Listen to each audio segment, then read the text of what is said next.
Alors, ce pin-up tarot, il arrive dans une boîte rigide, comme vous le voyez. Donc, une très très belle boîte magnétique, voilà, qui se ferme comme ça. Et elle est vraiment, vraiment très jolie, avec des couleurs très tendres, très pastel, une très belle illustration. On a aussi le titre du tarot qui est, vous le voyez, en lettres brillantes, en lettres rouges brillantes. Voilà, donc c'est une très très belle boîte. Et donc, ce tarot représente des pin-up, voilà, des années 60. Moi, j'aime beaucoup, beaucoup ces choses-là, hein. J'ai vécu aux États-Unis et c'est vrai que c'est quelque chose que j'ai toujours aimé depuis que je suis toute petite, en fait. Et donc, vous allez découvrir à travers ce tarot des jolis pin-up.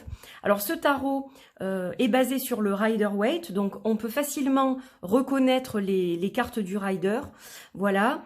Il n'y a pas eu de manipulation graphique au niveau ordinateur pour faire ce tarot.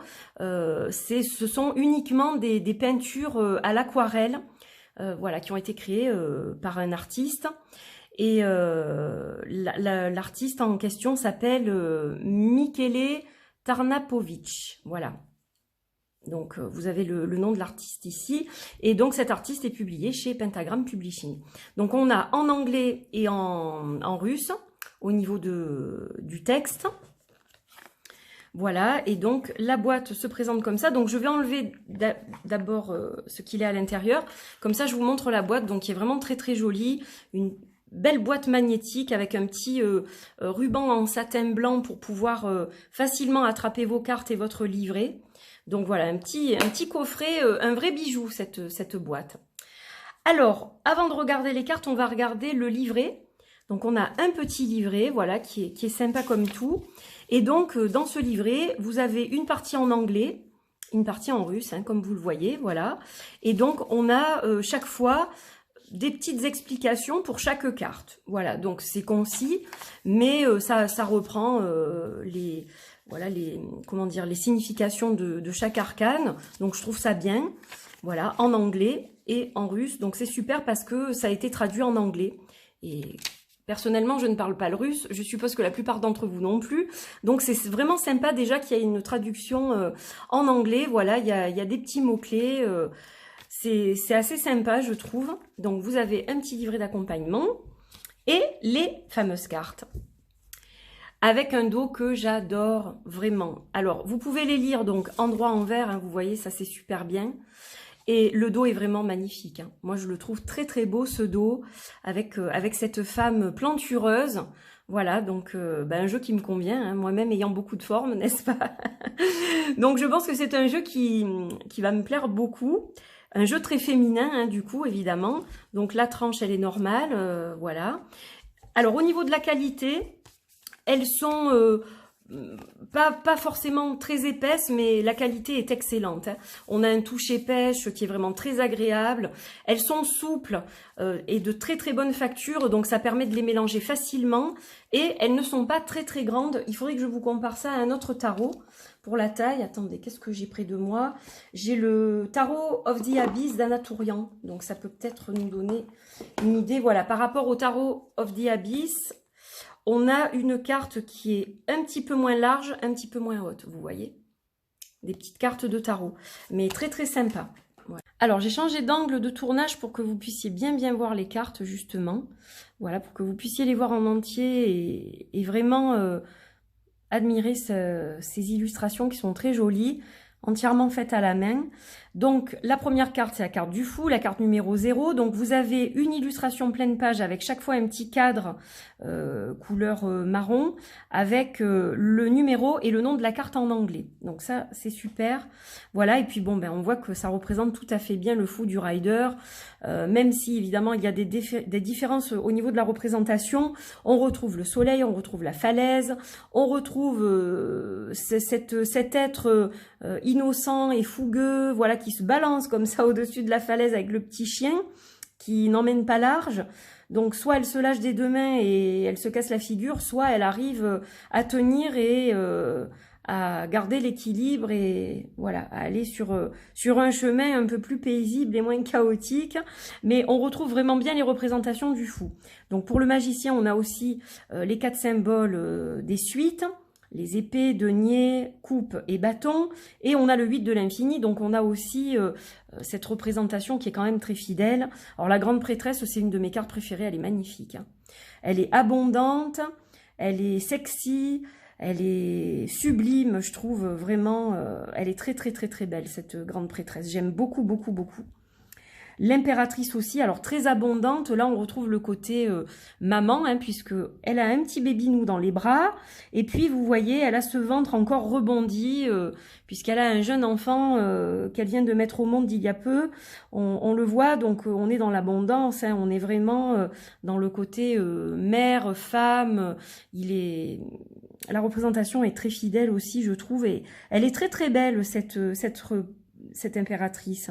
Elle est très voluptueuse, voilà.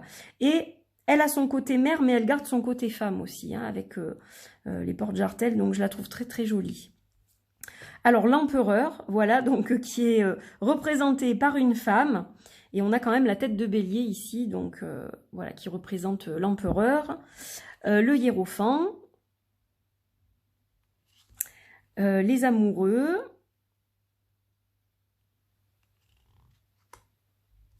le chariot, elle est très sympa celle-là aussi avec les petits chiens, voilà, qui avancent.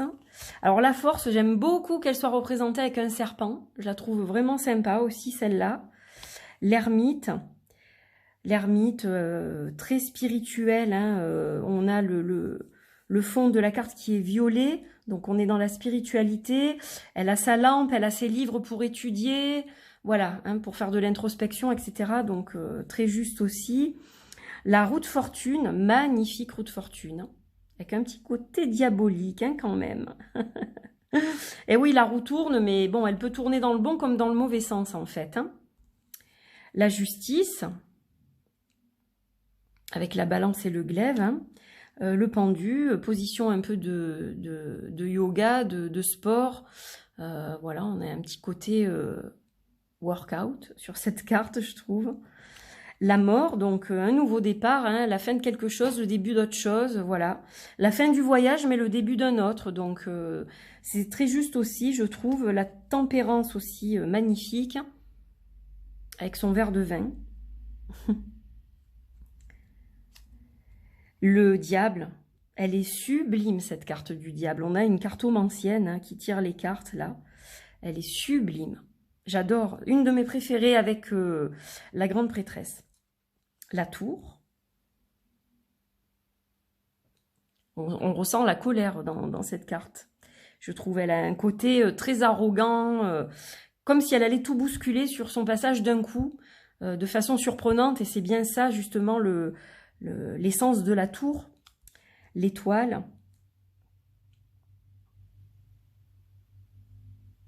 La lune.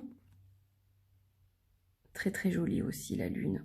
On ressent l'instabilité dans cette carte, hein, vous voyez, elle est tiraillée un petit peu comme ça.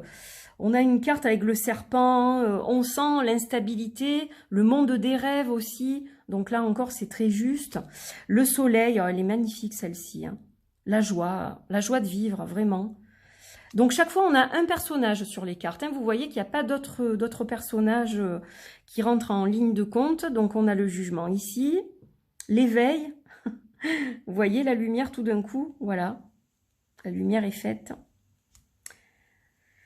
Le monde, très joli. Alors là on a deux personnages, c'est une des rares d'ailleurs je crois, hein, où on a deux personnages. La carte du monde, donc l'ouverture aux autres, le fait de réussir aussi, on a le succès, on a l'abondance dans un certain sens aussi, hein, la réalisation, voilà, on a beaucoup de choses, elle est très très jolie cette carte. Alors on va voir les suites maintenant, donc les coupes, là on a l'as des coupes. Voilà, elle chante avec sa guitare, je la trouve sympa celle-là.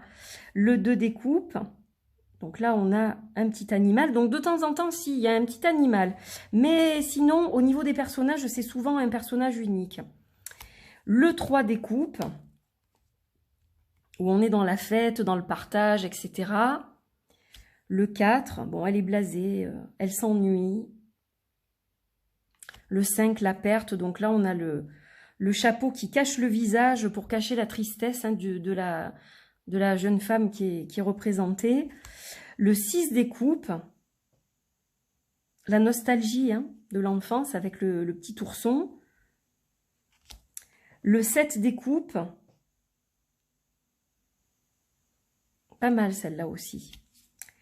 Le 8 des coupes, le 9 des coupes, à l'abondance, la réussite, le fait de s'épanouir. Là, on a quelqu'un d'épanoui. Le 10 des coupes, bon, elle a tout gagné aussi. Hein. Elle est au top. Le page des coupes, le chevalier des coupes, magnifique. On a beaucoup de vêtements en transparence qui permettent de deviner comme ça les poitrines. Donc c'est très sexy, très joli, très joliment fait. La reine des coupes et le roi des coupes. Voilà. Alors, elle a conservé le nom de roi, malgré que ce soit un personnage féminin. L'as des bâtons. Le 2 des bâtons. On voudrait changer, mais on a du mal. Voilà, on réfléchit encore, alors que là, on est prêt à prendre justement un nouveau chemin, hein, une nouvelle direction. Hein. C'est ça la différence entre ces deux-là. Le 4 des bâtons. On a un personnage qui est joyeux sur sa trottinette. Elle se lance comme ça pour aller peut-être rejoindre sa famille. On voit la maison là. Donc, elle s'en va de chez elle, bon, pour rejoindre peut-être d'autres personnes pour faire la fête, on ne sait pas trop, mais on sent la stabilité, c'est quelqu'un qui est bien dans sa peau, qui est bien dans sa vie. Le 5 des bâtons. Le 6 des bâtons. Le 7. Ah, j'aime beaucoup celle-ci aussi. Si tu m'approches, je te fous un coup de râteau. J'adore. Le 8 des bâtons. Sympa aussi, le 9 et le 10. Le page, très sexy. Le chevalier. Ben, il ne faut pas oublier que ça représente les signes de feu. Hein, donc on a vraiment... voilà, là je vois bien une femme sagittaire par exemple. La reine des bâtons, une femme lion. Avec le tournesol, là, ouais, ça me parle assez. Et le roi des bâtons. Donc, très sympa. Ensuite, nous avons les pentacles. Donc, l'as des pentacles. Le 2 des pentacles. Il y a plein de petits détails hein, sur les cartes à observer. Donc, c'est sympa aussi.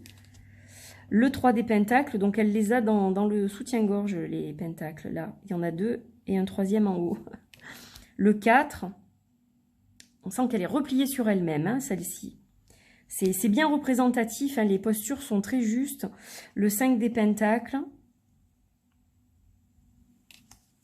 Le 6. Hop, elles n'étaient pas dans l'ordre, ces deux-là. Le 7. Je les ai remises dans l'ordre, d'ailleurs, parce qu'elles n'étaient pas dans l'ordre quand elles sont arrivées. Le 8 des pentacles, on commence à avoir un résultat, là. Ouais, chouette. Le 9, bon, elle... voilà, la reine de beauté, hein, l'accomplissement. Et le 10 des pentacles. Là, au niveau matériel, on est pas mal. Le chevalier, là encore, c'est en désordre. Donc, le page d'abord. Le chevalier. La reine. Reine de beauté, là encore. Et le roi des pentacles. Et enfin, les épées. Donc, on a l'as d'épée. Le 2. J'aime beaucoup celle-ci, je la trouve très très belle aussi. Le 3 des épées. Le 4 avec le repos hein, sur le transat. Ça, c'est moi qui ai besoin de vacances, pour le coup. Je ressens le besoin de m'arrêter. Ça fait un moment que j'en ai pas pris, donc le 5. Encore une fois, une jolie transparence au niveau du buste. Le 6. Le 7. Le 8 des épées, 9. Alors j'aime bien parce que c'est représenté par des éventails, l'air, vous voyez, donc je trouve ça très très chouette aussi. J'ai bien aimé cette représentation. Le 10, il n'y a pas d'épée en fait. Il y a des éventails à la place pour l'élément air, ce qui est très intelligent. Le page, le chevalier, la reine et le roi. Voilà, donc vous avez vu toutes les cartes de ce magnifique tarot. Il est vraiment très très beau. On a donc un très joli dos aussi, avec cette touche d'aquarelle rose comme ça. Donc vraiment, vraiment très sympa. Les mots-clés sont faciles à traduire, et donc vous n'aurez pas vraiment de difficulté. Si vous souhaitez acquérir ce jeu, ça sera facile de travailler avec, je pense. Voilà, donc très féminin. Alors pour travailler sur le féminin sacré, je trouve que c'est très très chouette. Il y a vraiment de très très belles cartes, et puis il y en a qui me plaisent vraiment beaucoup, beaucoup, beaucoup. J'ai mes favoris, hein. Voilà, que je posterai d'ailleurs sur les réseaux sociaux. Donc vraiment un très très beau jeu, et puis au niveau de la qualité, il est top. Alors on va justement les mélanger, donc je vais remonter la caméra un petit peu, tac, pour que, hop, je puisse les mélanger, que vous voyez comme ils se mélangent super bien, vous voyez. Ils se mélangent super bien, elles glissent super bien, elles sont très très douces, agréables, et vous voyez aussi, vous pouvez les mélanger comme ça si vous le souhaitez. Il se mélangera aussi très très bien en poker. Voilà, donc tiens, on va regarder si vous voulez, on peut s'en tirer une. Hop là, ben voilà. On a la roue de fortune. Ah ben oui, alors aujourd'hui c'est la pleine lune, j'allais dire. La nouvelle lune en Lion, et on a le portail du Lion qui s'ouvre. Donc là, c'est le moment idéal pour manifester vos intentions, pour commencer de nouveaux projets. On a vraiment un changement d'énergie qui est radical, et ça ne m'étonne pas qu'elle ait sauté comme ça. C'est vraiment très représentatif de ce que l'on traverse au niveau énergétique en ce dimanche 8 août. Voilà, donc bon, ben, j'espère que la roue tournera dans le sens que vous souhaitez, hein. Voilà, n'oubliez pas de manifester vos intentions. Voilà mes amis. Bien, voilà, j'ai terminé cette vidéo, donc j'espère que cette vidéo vous a plu. N'hésitez pas à liker, à commenter, à partager, à me dire donc ce que vous avez pensé de ce jeu. Est-ce qu'il vous attire? Est-ce qu'il vous plaît? Voilà, je l'espère en tout cas.